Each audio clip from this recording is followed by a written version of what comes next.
I want this to be a reminder to always be grateful for what you have and to never assume that what you see on social media is the full picture of things. We're gonna have a real talk segment. We're gonna call it Real Talk.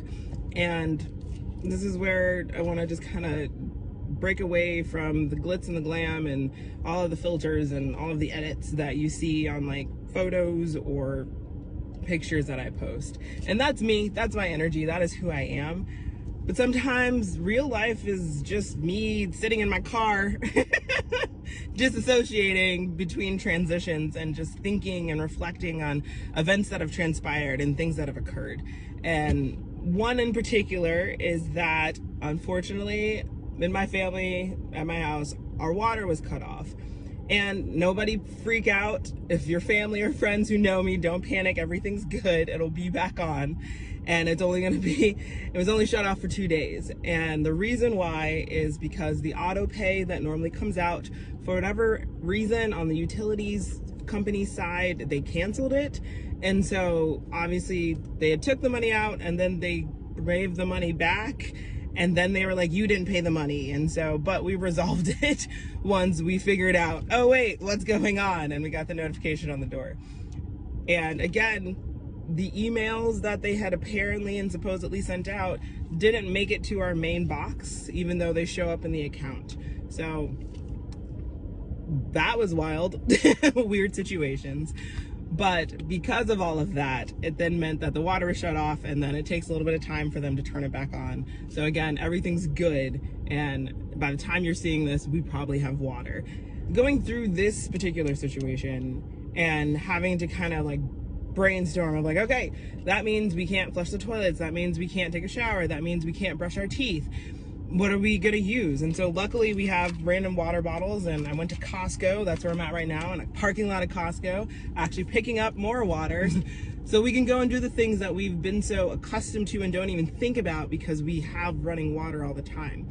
And it just really made me think about individuals out there, whether they're local, whether they're in the same state, whether they're in the same country, or just globally, who don't have access to certain things. And these moments just kind of remind me to take a step back and reflect and just be grateful for the things that I do have, instead of, I find oftentimes, and maybe you can relate to this, that we focus on the things we don't have and the things that, you know, we wish we had, when we are surrounded by so many things that already make us rich. Not rich in the monetary sense, but rich in having resources, having access to literally just running water, having access to friends, family, support system, whatever that may be. And so the situation right now, like,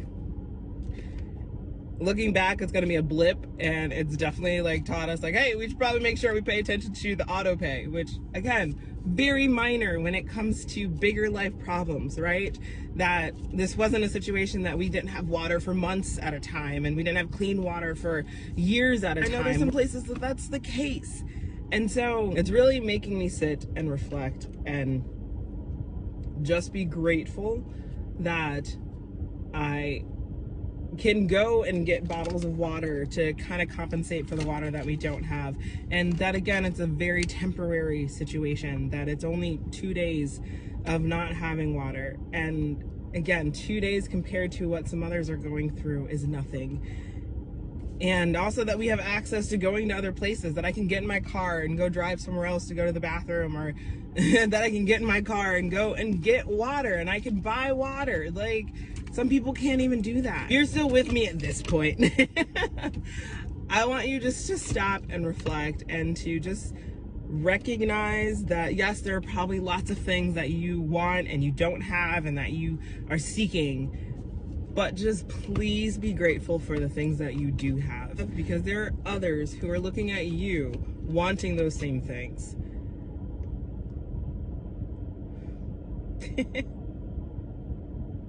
Now, I'm trying to make it through this whole thing without crying because, you know, life is lifing right now, and it's just a lot of life. So, and again, if you're friends, family, and you actually know me, you didn't see this. I'm kidding. This is me being vulnerable, which is really hard. And center my platforms around just the positive and the joy and keeping that alive, because I know there's so much negativity in the world. That is who I am. I am a joyful person. I am forever an optimist. Sometimes too sickeningly an optimist that some people will be like, Keisha, no. And I'm like, no, we got this. Let's keep going. Like, that is me. And so,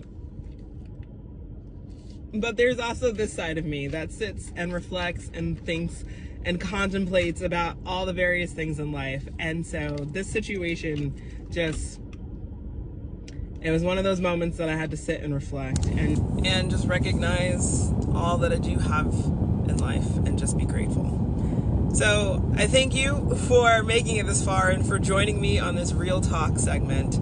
And I am wishing you all the best. Remember, you got this. And I will see you in the next video. Bye, y'all.